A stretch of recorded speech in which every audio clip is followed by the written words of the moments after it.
Segundo bloque en el dedo gordo, te enganchamos cantando. Sí. Te enganchamos cantando. Y yo estoy ahí, estamos. Recién hablábamos y recordábamos esto de cuando uno podía salir a pasear por número de documento, par o impar, en los días de la semana y demás. El permiso sí, que no me lo autorizan, que hasta dónde puedo llegar, puedo cruzar por acá, por allá. Yo estaba feliz de tener un hijo porque era el que te habilitaba a salir a pasear, claro. Era de esas cosas. Y en momentos, digamos, pasado un poquito la pandemia, Fundación Éforo sacó un suplemento, una iniciativa que se llamó Foro 100, que la idea era pensar en una pospandemia. Y en ese artículo, Mariana Chendo, que es filósofa, escribió: el espacio público somos nosotros, afuera de los cercos de nuestro jardín, reclamando ciudadanía en las esquinas de la intemperie, buscándonos la ciudadanía en los balcones del aislamiento, en los aplausos, en las cacerolas. Y la tenemos a Mariana en comunicación telefónica. Hola Mariana, ¿cómo estás? Lucía y Federico te saludan. ¿Qué tal, Mariana? Hola, ¿qué tal? Un gusto. Igualmente. El gusto es nuestro. Me gustó mucho esta cuestión de la ciudadanía y en realidad del espacio público somos nosotros. ¿Cómo fue que surgió esto y cómo lo ves hoy? Y en realidad ahí fue una invitación a pensar un poco, estábamos en plena pandemia, a pensar un poco qué es lo que estaba sucediendo, sobre todo bajo la premisa del aislamiento, de la distancia física, del replanteo de la presencialidad y de la posibilidad de los dispositivos en tanto apertura a espacios de virtualidad y sobre todo pensar un poco, si uno tuviese que reducirlo, me parece que sería pensar las figuras del ciudadano, del consumidor y del usuario, si se quiere, y pensar qué espacios corresponden a cada una de esas figuras o cuáles son los límites entre lo público, lo privado y lo íntimo, qué sucede cuando esos límites parecen revertirse, como es lo que sucedió en la pandemia, qué sucede si se tensa al extremo el límite entre la esfera privada, teniendo en cuenta sobre todo algunas concepciones que son las concepciones más clásicas de distinción entre lo público y lo privado, donde los totalitarismos tienen que ver con la extensión de lo privado a la vida pública, ¿no? Un poco sí. ¿Qué sucedía si tensábamos ese pensamiento? Tal cual. Ha habido hasta marchas por eso, digamos, ¿no? Obviamente simbolizadas en otras cosas. Ahora, Mariana, en eso, digamos que en ese artículo, pero digamos, mirándolo hoy, ¿no? ¿Cómo ves hoy, cómo visualizás hoy este espacio público-privado, digamos, ¿no? Porque uno lo que ve es que, por supuesto, ha habido una revalorización del espacio público. De hecho, la gente busca hasta entretenimientos al aire libre, consumos que tengan que ver al aire libre, hasta, si se quiere, las actividades físicas se ha revalorizado el espacio público. Pero y acá me permito... Perdón, nos vamos a meter en un lío, Mariana, pero metámonos. Es que es un lío pensarlo ya, es un lío ya pensar, claro, cuáles son las distinciones, si la realidad virtual es tan real cuanto la realidad real. Me parece que es un lío ponerse a pensarlo. Bueno, tal cual, pero digo, hay un montón de conductas que siempre la intimidad tenía que ver, esto que vos decís, bueno, somos el espacio público de alguna manera, y la intimidad tenía que ver con, desde los ritos religiosos, digamos, siempre era como buscar la intimidad. ¿Se puede decir que hay una conducta de buscar la intimidad aún al aire? Es decir, por decirlo de alguna manera, ¿cómo funcionaría esto? Lo que pasa, yo ahí si tuviese que esbozar una posibilidad de pensarlo, me atrevería a decir que lo ritualístico obligadamente tiene que ver con la lógica de la presencialidad, con la lógica del compartir, digamos, la cotidianidad, sí. Por otro lado, que creo que eso también se visibilizó en aislamiento, la cotidianidad está plagada de actos ritualísticos. Es así, es así. Incluso en el sentido más desmistificado de lo ritualístico, ¿no? Tomarse un colectivo. Digo, las rutinas tienen que ver con la repetición de pequeños rituales diarios que hacen al día completo. Entonces ahí me parece que la lógica de la presencialidad, si uno quiere, podría decir que tiene cierta mística litúrgica o ritual. Las sobremesas me parece a mí que es un ejemplo de eso. Sí, correcto. La conversación es un ejemplo de eso. Y por otro lado, digo, por ahí estamos trayendo otro tema para pensarlo, pero en esta oportunidad yo me acuerdo que lo que pensaba es, bueno, pero a ver, ¿qué es lo que define? Si uno tuviese que elegir una cosa que distinga, que marque la distinción entre las lógicas presenciales y las lógicas virtuales. Uh-huh. Incluso entre las intimidades presenciales y las intimidades virtuales, sí. Porque en la virtualidad creo que además se ve muy bien ese corrimiento de límites, ¿no? Estamos compartiendo la habitación privada en un dispositivo que parece brindarnos cierto orden de publicidad. Es lo más público de todo, digamos, hoy. Lo más amplificado, ¿no? Digamos. Pero es que es lo más amplificado de lo íntimo. Claro, ¿sí? claro. Eso es inquietante. De hecho yo... Sí. Sí, decime. No, dale, y ahí te pregunto, dale. No, y ahí un poco cuando intentaba tensar al extremo esa distinción, y se me ocurre que quizá la verdadera diferencia esté en la ley de gravedad. Los cuerpos en las presencias pesan, caen. En el dispositivo no, había algo de esa lógica estanca. Incluso generaba un cansancio mucho más prontamente que las presencias. Ajá. Volviendo al tema ritual, ¿no? Digamos, viste que está Byung-Chul Han, ¿no? El coreano docente en Berlín, digamos, que él escribió un libro, es La desaparición de los rituales, que en realidad fue coincidente casi con la pandemia, pero digamos tenía otro sentido, digamos.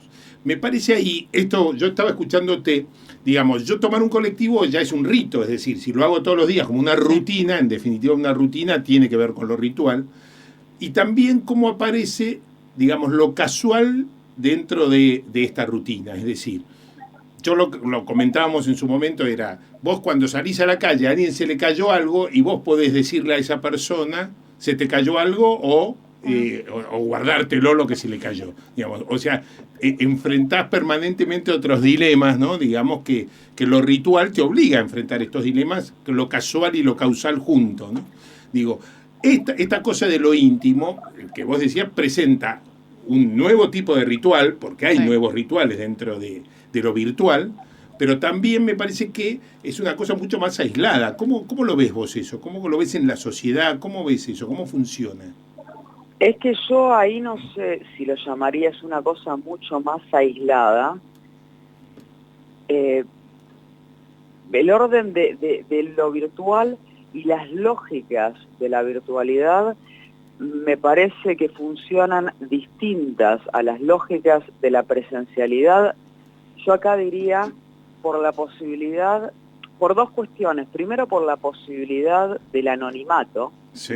Me parece que el anonimato es una marca de distinción entre las lógicas presenciales y las lógicas virtuales. Y por otro lado, por la cuestión de la igualación por la opinión, sí, ¿no? Una especie de opinocracia, donde lo que deberíamos preguntarnos es cuál es el criterio de legitimidad dentro de esa... o si la opinión legitima por sí misma. A ver, amplíame ese concepto, a ver. Claro, lo que a mí me parece, estoy pensando mucho más en las lógicas verbales de Twitter que en las lógicas visuales de Instagram, bien, ¿no? Bien. Me parece que acá hay está la marcación, incluso que las lógicas un poco más desarrolladas en tanto práctica discursiva de Facebook, que por otro lado queda en desuso, relegado para cierto patrón generacional. Estaba pensando cuando decía lo de la opinión, lo de la legitimación por la opinión y sobre todo lo de formar filas detrás de una opinión, formar filas fervorosamente detrás de una opinión que lo único que hace es legitimar brevemente nuestro parecer. ¿Qué digo con esto? La imposibilidad de argumentar, la imposibilidad de debatir, la imposibilidad de dialogar y el extremo tensado de la posibilidad de formar filas, yo diría casi violentamente, detrás de nuestra opinión. Sí, entiendo hacia dónde va su opinión, pero te sumaría algo más. No sé si a vos te ha pasado, pero a mí sí me ha pasado, y de hecho me ha pasado en términos personales. A veces uno lo dice. Vos sabés que el otro día escribí tal cosa en la red y comento como si el mundo me hubiese escuchado, ¿no? Es decir, y adhiero una opinión. Viste que después los algoritmos hacen que te sigan los que se supone opinan como vos, etcétera, etcétera. Y hay momentos que te asusta ver que algunos te piden amistad y vos decís, pero yo no pienso como esta persona. Viste que son estas cosas. Vos decís, ¿qué habré dicho para que esta persona quiera ser mi amiga, digamos, ¿no? Viste que pasa. Para que el algoritmo nos vincule. Claro, para el algoritmo nos vincule. ¿Qué debo haber dicho? ¿Viste? ¿Qué hice mal? ¿Qué hice mal? ¿No? Digo, bueno, empieza a pasar que uno lo mide esto permanentemente. Es decir, y yo no soy un enganchado en las redes, ¿eh? O sea, no soy un apasionado por eso, pero empezás a pensarlo también, lo incorporás como una conducta que te acompaña, digamos, ¿no? Pero además, pensemos esto, ¿cuáles son las posibilidades de presentar una opinión diferente o la argumentación de una opinión diferente? Claro. Y en realidad, que se puede hacer, yo creo que se puede hacer, que es un ejercicio, que no es un ejercicio que nace instintivamente, pero que se podría ejercitar, pero las posibilidades que brindan las redes sociales tienen más que ver con una lógica binaria excluyente, la cancelación, el bloqueo, digamos, incluso palabras técnico-militares, la viralización, el bloqueo, o técnico-militares médicas, tal cual.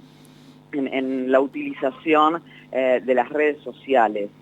Digamos, es o likes o bloqueo, me parece que es el extremo del binarismo, excluyente, por supuesto. Sí, está claro.